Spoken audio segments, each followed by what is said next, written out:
ते अत्तर चोई खूब के वेख लिया मैं साइया तेरे बाजू नहीं किधरे भी टोई ऐरा गैरा नु पे चढ़िया अल्लाह दी चक्की चोई किसे होर नु आस नीचदी नहीं किसे होर नु आस नीचदी नहीं रब रब सदा पुकारिया करे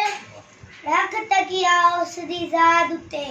मर्द मन के जीन गुजारिया कर मेहनत नीरी इबादत पले लोका ए गल ना मनो वसारिया करे दिने वक्त जहान ते मुकदे नहीं रात सही ना गुजारिया कर मुर्शिदा सहाया सानू अल्लाह अल्लाह बोलना ते कदी भी ना डोलना उसे वाले वेखना ते उसे नु पकारना कदी गैर गैर वाले छाती कदम मारना मुर्शिदा सहाया सानू अल्लाह बोलना ते कदी भी ना डोलना कौन चाचा फेरे साडे शावा पले लख भी उनदे वाजू देखदा भी अखियां नु काट भी मुर्शिदा सहाया सानू अल्लाह बोलना ते कदी भी ना डोलना वाह।